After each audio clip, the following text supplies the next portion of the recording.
안녕하세요. 네, 미국 특허청이 일명 스티브 잡스 특허라고 불리는 멀티터치 관련 기술 특허가 무효라는 예비 판정을 내려서 지금 업계가 상당히 술렁이고 있어요. 네. 이거 어떻게 된 건가요? 네, 현지 시간으로 7일 특허 전문 블로그 포스트페이턴츠에 따르면 미 특허청이 애플이 보유하고 있는 멀티터치 특허가 무효라는 예비 판정을 내렸습니다. 이 지난 10월에 애플의 또 다른 핵심 기술인 이 바운스백 특허에 대해서도 이미 특허청이 무효 예비 판정을 내린 이후 두 번째인데요. 네. 향후 미 국제무역위원회 ITC 판정 등 이 삼성전자와 애플 양사의 소송전에 적지 않은 영향을 미칠 것 같습니다. 네, 이른바 스티브 잡스 특허라고 불리는 애플의 핵심 특허가 잇따라서 무효 판정을 받고 있는데요. 이 멀티터치 특허는 구체적으로 어떤 특허인가요? 네, 멀티터치 특허는 이 특허 번호가 949번이라고 해서 949 특허라고도 불리는 특허인데 이 휴대폰 화면 위에 위치를 정확하게 터치하지 않더라도 이 휴대폰이 사용자의 어떤 그 패턴을 인식해서 정보를 제공하는 핵심 기술입니다. 휴리스틱스 기술이라고 하는데요. 네. 이 949 특허는 특히 애플 창업자였던 고 스티브 잡스가 개발에 참여해서 스티브 잡스 특허라고도 불릴 정도로 이 애플에서는 중시되어 왔습니다.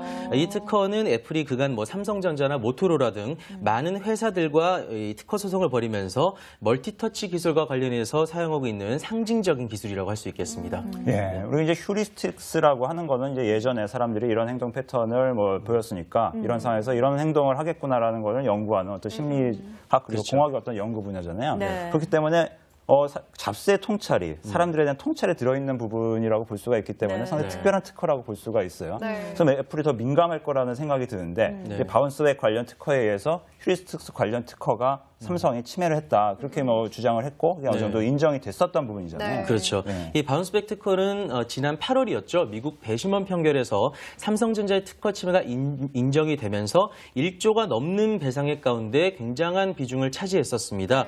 이 휴리스틱스 특허도 지난 10월에 삼성이 미국 국제무역위원회로부터 침해 판정을 받은 특허라서 애플로서는 살짝 곤혹스러운 상황이 된 거 아닌가 하는 생각을 해봅니다. 네, 미국의 국제무역위원회 ITC 재심이 내년 2월로 예정이 돼 있잖아요.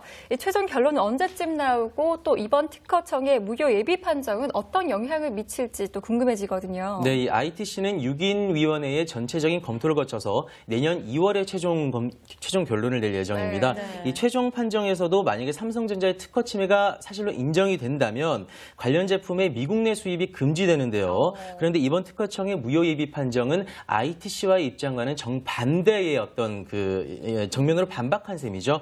그래서 향후 ITC의 최종 판단의 예측을 할 수 없게 됐습니다. 네. 네. 그런데 또 이번에 예비 판정이 있잖아요. 네. 그럼 이번 특허청의 무효 판단에 애플이 항소할 수 있는 기회가 남아있지 않을까요? 네, 물론 아직 최종 확정된 것은 아니라서 애플이 2개월 안에 항소할 수는 있습니다. 하지만 애플로서는 두 소송에서 사실상 핵심적인 무기를 잃은 셈입니다. 특히 미국에서 진행하고 있는 이들 두 소송이 애플에게 유리하게 진행되고 있는 몇 안 되는 소송이거든요.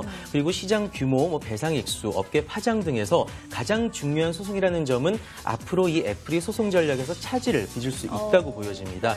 일반적으로 우리가 이 특허 침해 소송에서 말을 할 때 피고의 가장 효과적인 방어가 바로 해당 특허가 무효라는 것을 인정하는 거거든요. 그렇죠. 증명하는 거기 때문에 만약 이들 특허가 최종적으로 무효가 됐다 이랬을 경우에는 이 삼성전자가 특허 침해를 인정하더라도 항소 그리고 항소, 항고, 이의 제기 등을 이렇게 마련해서 이 대응책을 준비를 할 수 있을 것 같습니다. 네, 이게 삼성전자로서는 유리한 국면에 접어든 게 아닌가 이런 생각이 드는데요. 만약 이번 미국 특허청의 무효 판정이 이제 결론이 나게 되면은 삼성전자의 향후 소송에 어떤 영향을 미치게 될까요? 네, 이 삼성전자의 한 관계자는 애플의 핵심 특허에 대한 무효 판정이 잇따라 내려지고 있는 상황에서 이 삼성전자에게 보다 유리하게 작용할 것 같다라고 말했습니다. 이들 두 특허의 무효로 이 삼성전자가 소송 자체를 뒤집는 것은 좀 어렵겠지만 앞으로 이 손해배상액을 줄인다거나 그리고 수입금지 조치를 막는 데는 도움이 될 거라는 것이 업계의 관측입니다. 네, 그렇다면 이번 무효 판정으로 애플의 자존심에는 조금 상처를 입었지 않을까 싶은데요. 네, 애플의 명성에 살짝 흠집이 간 것 같습니다. 애플은 과거 80년대에 마이크로소프트사와도 이 운영체제로 소송이 간 적이 있었는데 그때 애플은 당연히 이제 승소를 할 것이라고 생각을 했는데 미 법원은 마이크로소프트의 손을 들어줬습니다. 있었습니다. 그때 이 애플은 상당한 충격을 받았고 이 소송에서 패소한 이후에 스티브 잡스가 그때부터 특허에 집착하게 됐다는 얘기도 있거든요. 이번 무효 판정을 받은 휴리스틱스 특허는 대표적인 스티브 잡스 특허라는 점에서 이 특허가 만약에 최종적으로 무효 결정이 되면 애플이 받을 충격은 상당할 것으로 보입니다. 예, 그 애플의 이제 일방적 승리를 안겨줬었잖아요. 지난번 미 배심원단 판결이. 근데 그럼에도 불구하고 애플 주가는 18%가 하락한 반면에 삼성 주가는 한 16% 정도 지금 오르고 있어요. 이 이유가 어디에 있을까요? 네, 지난번 미국 판결 이후로 오히려 애플이 상승할 것 같았는데 삼성전자가 오히려 주가가 상승을 하고 있습니다. 이 삼성전자는 4분기로 보면은 애플보다 3천만 대 더 많은 스마트폰을 판매할 것으로 보이고요. 그리고 애플은 3분기로 보면은 이 중국에서 판매량이 6위에 그쳤습니다. 그리고 아이폰 5의 출시 이동통신사로 현재 업계 1위를 달리고 있는 차이나텔레콤을 잡는데도 실패했고 또 얼마 전에 이슈가 됐었던 중국의 폭스콘 공장 노동 착취 이슈가 또 있기 때문에 기업 이미지에 조금 훼손이 간 게 사실이고요. 반면 이 삼성전자를 둘러싼 소식들은 사실 긍정적인 어떤 이 기사들이 많이 나오고 있는 것이 사실입니다. 이에 대해 로이터 통신이 이렇게 얘기했습니다. 삼성전자가 빠른 추격자라는 이미지에서 벗어나서 이 진정한 혁신 업체가 돼가고 있는데 애플은 수년간 매우 중대한 제품을 내놓는 데는 실패했다. 뭐 이렇게 분석하기도 했습니다. 네, 그렇군요. 네, 애플은 뭐 이번 소송을 통해서 스티브 잡스의 예술혼은 지킬 수 있었을지 모르겠습니다만 주가 및 기타 시장에서의 상을 놓고 보면 이런 것도 적지 않습니다. 시장이 많은 경우 좋은 재판관이 되기도 합니다. 앞으로 애플의 상징적인 특허들 앞날이 어떻게 될지 상당히 관심 있게 지켜봐야 되겠습니다.